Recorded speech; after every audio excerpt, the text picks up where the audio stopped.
Kumbaga, nagtanim ka pa lang, magplano ka pa lang magtanim. Why should I buy the fruits of the tree that you're going to plant? Wala pa nga dyan eh. Ganito ilarawan ng Maharlika Livelihood Complex tenant na si Adelaida ang pagtaas ng singil sa kanilang renta sa naturang gusali. Sa pagsisimula kasi ng Agosto ngayong taon, dumoble di umano ang binayaran nilang upa. Bagay na nagpapahirap ngayon sa kanilang mga negosyo. They can increase, pero percentage sana, slowly. Hindi yung kami ang hahabol doon sa ano nila. Paano kung hindi namin kaya? Kasi iba yung kaya kaysa kinakaya. Tapos sasabihan kami, pag hindi nyo kaya, di umalis kayo dyan. Marami raw tuloy sa kanilang mga kasamahang tenants ang nagpasya na lamang magsara. Either mag-lay off, magtanggal ng tao, magtaas ng presyo, ng services, ng products, just to cope up the ano. Kasi gano'n naman yun domino effect yun Mga gastos ng city government Paliwanag ni Councilor Rocky Aliping, ang pagtaas ng renta ay kailangan ng ipatupad.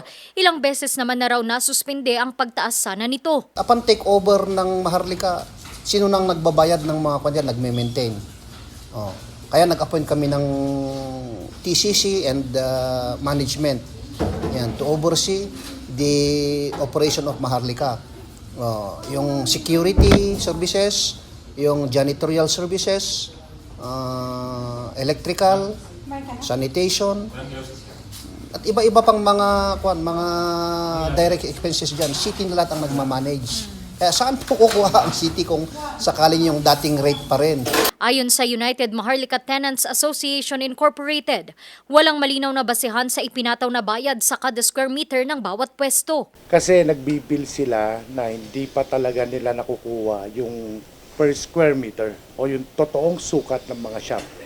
So, ang ginawa nila is by force na bayaran mo itong billing na to. So, kami naman, ayaw naming matanggal, babayaran na lang namin yung increased rent na yon kahit alam naming mali yung sukat na kinakwa nila. Doon pa lang makikita mo may mga violation na sila under the interim policy na inapruban ni Mayor na ini-implement ng TCC. Sa naturang interim policy, nakasaad na ibabase sa magiging Master Development Plan ang magiging presyo ng renta. Ibabase naman ang Master Development Plan sa gagawing feasibility study. Kasama sa pag-aaralan ang 5-year business plan. Pero wala pa man daw pinal na development plan, nagtaas na sila ng renta. Kailangan matapos muna nila yung Master Development Plan, yung zoning, para makapag-generate sila ng base rate. Ang basis natin siguro, ang executive department, nagkaroon sila ng research, ng study, kung magkano ang per square meter yung prevailing price as of now. Yan. Siguro nagkaroon lang yung issue regarding doon sa strategic locations ng mga stalls doon. Parehas ba yung nasa harap at yung nasa likod, yung nasa gitna? Siguro yun ang pwede nating tignan kung paano natin i-proportionately i-distribute yung rates ng every stalls. Yan. Hindi naman kasi pwedeng puro status quo na lang, yung binabayaran nila 30 years ago hanggang ngayon, yun pa rin. And alam naman natin na karamihan dyan ay ang daming nagpapasablis. Kaya nagkaroon ng order ng city government na kung maaari, kung sino yung actual na talagang andyan na nag-occupy o tenants, yun na talaga ang magbabayad doon sa required sa city government. Dapat daw maintindihan ng mga tenants na ang pagtaas ng renta ay isinasabay din sa pagtaas ng costing para sa rehabilitasyon at pagpapaganda pa sa Maharlika Livelihood Complex. Pero para sa mga tenants, tila wala naman daw naayos sa gusali, lalo pat kabi-kabilaan pa rin ang tulo tuwing umuulan.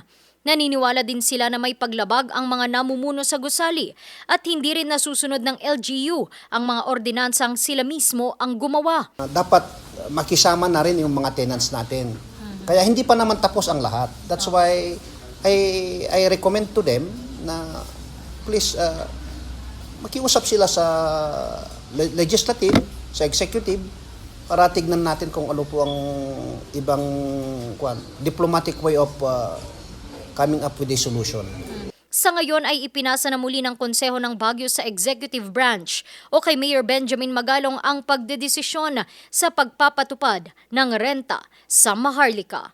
Randy Guzman, RNG News.